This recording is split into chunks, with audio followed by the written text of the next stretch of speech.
Mitch, you made a habit of wickets first ball on the test. Did you run us through it today? Yeah, at the stumps and hit the pads. About it. Nothing special. Yeah, and what kind of confidence does that bring in the group, obviously, to lead in the front and a pretty good start for the guys? Yeah, I mean, that's been my role for a while, to attack the stumps and try and make early inroads. So, yeah, pleased to sneak one past today.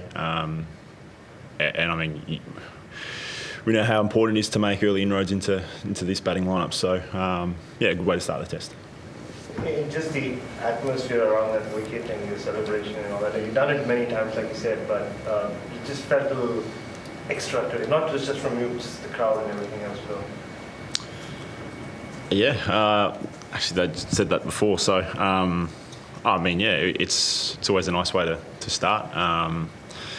These are big test matches, big series. So, yeah, as I said, it's nothing changes too much. I'm still running in, trying to attack the stumps, trying to swing it. Some days it works, some days it doesn't.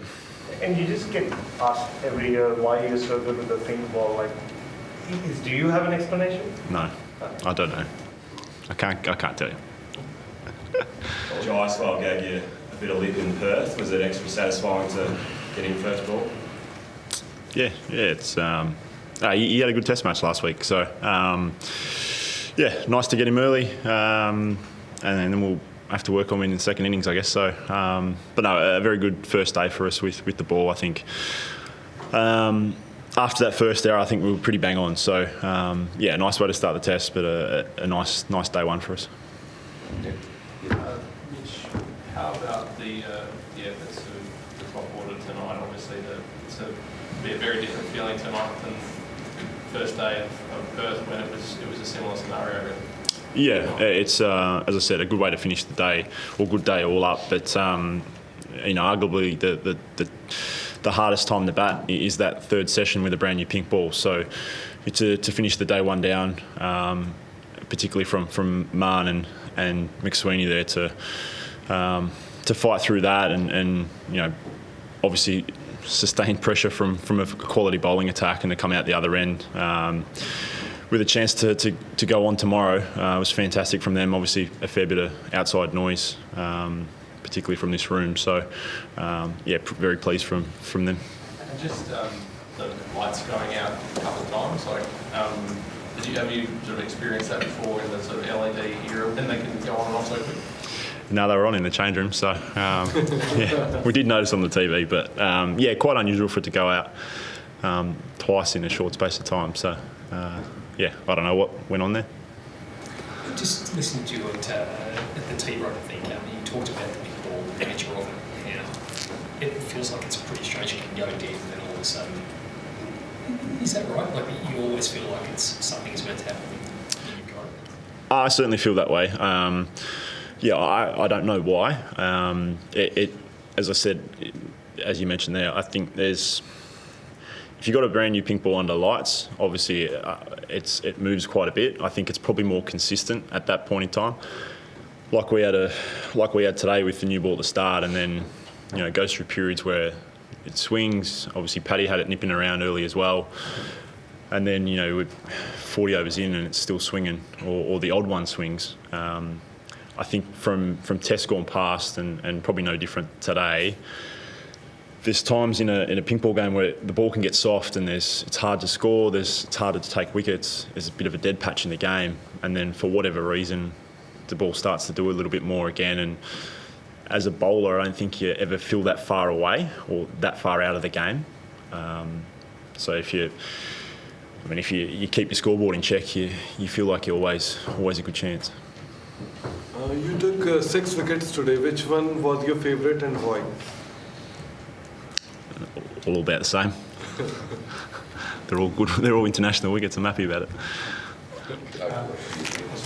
Mitch Marsh bowled over 4 overs in the end, but do you know how he's pulled up given when he's had his ability? He's pretty up and about in the change room, so yeah, I think there's been a fair bit of noise about that too. And from what I could tell, Paddy said he was going to bowl, and you guys were all surprised that he did. So no, he's good. What do you make of Scott's return to the Test side was almost the perfect comeback. Unfortunately, Wolverine seemed to slot straight back into what he was doing a couple of summers ago.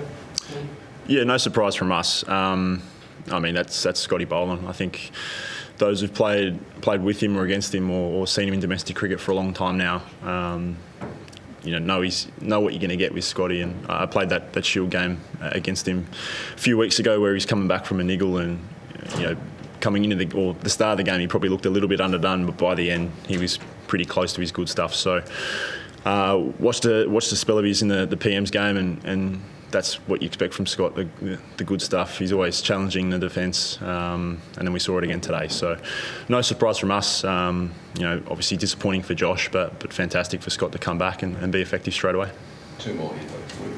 It's just thinking about how Drysdale played in the first test, for the shoulder, even the shots that already played off Scotty, I think it was today, the reverse kind of thing. Do these young guys play test cricket differently to others, in the generation, or even when you first started your career?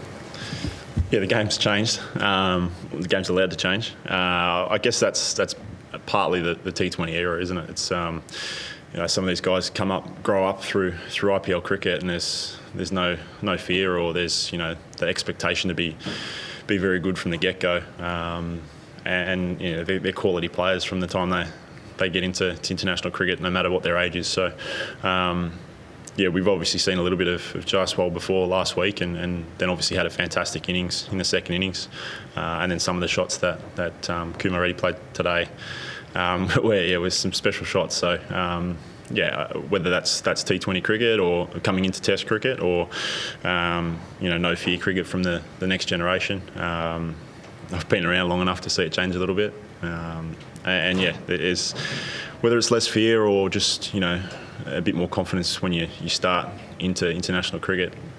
You'd have to ask those batters, but I'm sure it's exciting to watch from your guys' point of view and from the crowd as well.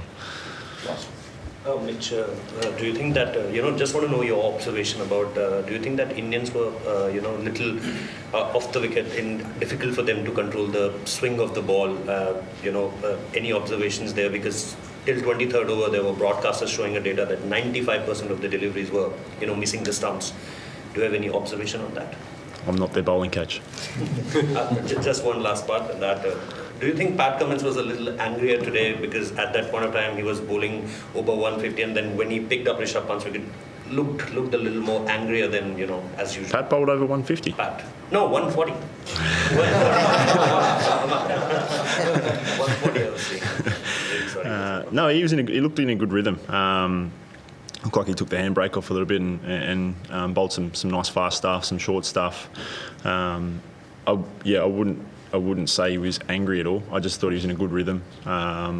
We know how skillful Pat is, so sometimes he's not going to take Pfeiffer, but he's always going to be in the challenge. And I thought he bowled a lot of good stuff, probably a lot of unlucky stuff today as well. So that's Paddy. He knows his game so well. He's so skillful, and on any other day it could have been 5 for him.